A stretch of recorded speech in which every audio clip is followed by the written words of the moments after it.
రాష్ట్ర స్థాయిలో ఉన్నటువంటి సోదరులు doctor cell chairman Boddepalli Raghu గారు, ఈనాటి ఈ కార్యక్రమానికి విచ్చేసినటువంటి విశాఖ ఉత్తర నియోజకవర్గం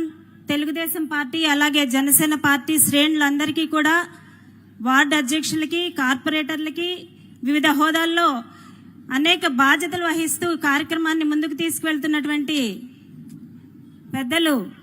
అందరికీ కూడా ముందుగా హృదయపూర్వక నమస్కారాలు తెలియజేస్తూ, అలాగే మీడియా సోదరులకు కూడా నమస్కారాలు తెలియజేస్తూ, మరి ఏదైతే జనసేన పార్టీ అధ్యక్షులు పవన్ కళ్యాణ్ గారు చంద్రబాబు నాయుడు గారికి అండగా నిలబడాలి,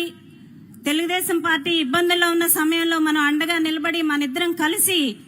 ఈ రాష్ట్ర అభివృద్ధిలో పాల్పంచుకుని వైఎస్ఆర్ కాంగ్రెస్ పార్టీ విముక్త ఆంధ్రప్రదేశ్ ని ఏర్పాటు చేసే దిశగా మనందరం కలిసికట్టుగా కృషి చేయాలని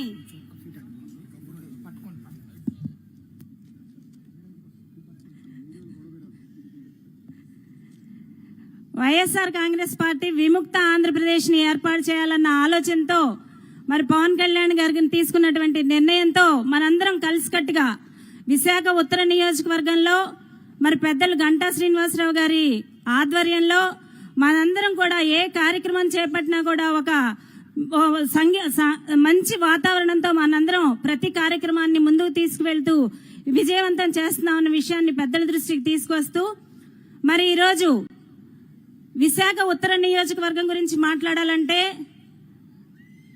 మరి హార్ట్ ఆఫ్ సిటీగా ఉన్నటువంటి ఉత్తర నియోజకవర్గం, బాగా ధనికులు మరింతగా ఉన్నటువంటి పేదవాళ్లు ఉన్నటువంటి నియోజకవర్గం, మరి ఇంత స్మార్ట్ సిటీ అయినటువంటి విశాఖపట్నంలో కూడా ఇంకా కొండవాళ్ళ ప్రాంతాల్లో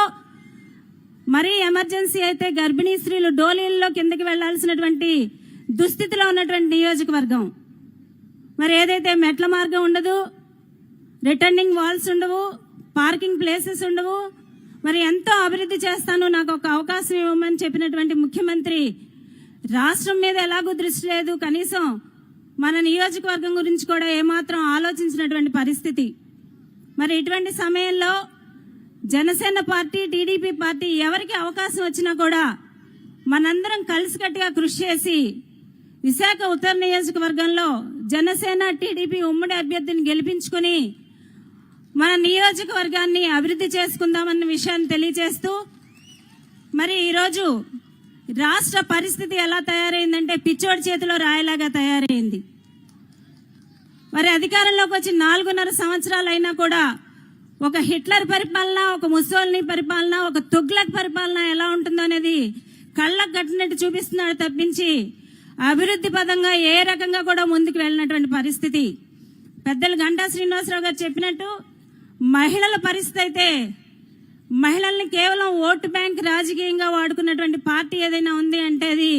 వైఎస్ఆర్ కాంగ్రెస్ పార్టీ మాత్రమే. నా అక్క చెల్లెములు అనుకుంటా ముద్దులు పెట్టి ఈరోజు అధికారంలోకి వచ్చే ఎలక్షన్స్ లో నేను వెళ్ళడానికి ముందు ఖచ్చితంగా సంపూర్ణ మద్యపాన నిషేధాన్ని అమలు చేస్తాను, అమలు చేసిన తర్వాత ఎలక్షన్కి వెళ్తాను అని మాయమాటలు చెప్పి మహిళల్ని మోసం చేసి ఓట్లు దండుకొని ఈరోజు అధికారంలోకి వచ్చిన తర్వాత సంపూర్ణ మద్యపానం మాట పక్కన పెడితే జే బ్రాండ్ మద్యాన్ని ఏర్లై పారించడమే కాకుండా మరి అందరి ఆరోగ్యాలు కూడా పాడైపోయే విధంగా చేయడమే కాకుండా మద్యాన్ని ఆదాయ వనరుగా చూపించి దాని మీద అప్పులు తీసుకొస్తున్నాడంటే ఈ రాష్ట్రంలో మహిళల పరిస్థితి ఎంత దిగజారిపోయే విధంగా చేశాడు అన్న విషయాన్ని ఒకసారి మహిళలందరూ కూడా ఆలోచించాల్సినటువంటి పరిస్థితి. మరి ఎక్కడన్నా ఏదైనా అన్యాయం జరిగితే గన్ కన్నా ముందొస్తాడు అన్నటువంటి జగన్ మరి రాష్ట్రంలో 30,000 మంది మహిళలు మిస్ అయితే కనీసం దానికి సంబంధించి ఒక సమీక్ష కూడా చేపట్టట్లేదంటే మహిళల పట్ల ఆయనకున్నటువంటి చిత్తశుద్ధి ఏంటో అర్థమవుతూనే ఉంది. మరి మనకి ఈ రాష్ట్రానికి ఒక రాజధాని లేని విధంగా అప్పుల రాష్ట్రంగా ఆంధ్రప్రదేశ్ అంటే ఒకప్పుడు అన్నపూర్ణ అనే ఆంధ్రప్రదేశ్ ఈరోజు అప్పుల ఆంధ్రప్రదేశ్ గా తయారైంది అంటే కేవలం దోచుకోవడం, దాచుకోవడం తప్పించి అధికారంలోకి వచ్చిన 4.5 సంవత్సరాల్లో ఏమీ చేయనటువంటి పరిస్థితిని మనం గమనిస్తూనే ఉన్నాం. మరి ఈ సందర్భంగా మీకు ఒక విషయాన్ని తెలియజేయాలి. మొన్న పెద్దలు నందమూరి తారక రామారావు గారి శత జయంతి ఉత్సవాలకు ఇచ్చేసినటువంటి తమిళనాడు సూపర్ స్టార్ రజనీకాంత్ గారు ఆ నైట్ నేను జర్నీ చేస్తూ అక్కడ ఉన్నటువంటి హైదరాబాద్ నగరాన్ని చూస్తూ నేను సింగపూర్ వచ్చానా హైదరాబాద్ వచ్చానా అని ఆలోచించుకునే విధంగా ఈరోజు ఈ హైదరాబాద్ ఇంత అభివృద్ధి జరిగింది అంటే దాని వెనకాల నా మిత్రుడు చంద్రబాబు నాయుడు గారు ఆర్జుడు అని ఆయన చెప్పినటువంటి సందర్భాన్ని ఈ రకంగా గుర్తుపెట్టుకొని ఏదైతే అన్ని రకాలుగా హంగులు ఆర్భాటాలు ఇక్కడ ఉన్నటువంటి మౌలిక వసతులు ఇక్కడ ఉన్నటువంటి వాతావరణం అన్ని రకాలుగా కూడా రాష్ట్ర వ్యాప్తంగా దేశవ్యాప్తంగా విశాఖపట్నం ఒక విశ్వనగరంగా చేయగలిగినటువంటి అర్హతలు ఉన్నటువంటి నగరం. కాబట్టి విశాఖపట్నాన్ని విశ్వనగరం చేయాలి అంటే అది కేవలం మరి మంచి విజన్ ఉన్నటువంటి నేత చంద్రబాబు నాయుడు గారు అలాగే పవర్ ఉన్నటువంటి నేత పవన్ కళ్యాణ్ గారు కలిసినప్పుడు మాత్రమే సాధ్యమవుతుందన్న విషయాన్ని తెలియజేస్తూ మనందరం కలిసికట్టుగా కృషి చేసి పార్టీ బలోపేతం కోసం కృషి చేసి మరి టీడీపీ జనసేన ఐక్యత వర్ధిల్లే విధంగా మరి కలకాలం మనందరం కలిసికట్టుగా ఈ రాష్ట్ర పునర్నిర్మాణంలో భాగస్వాములు అవుదామని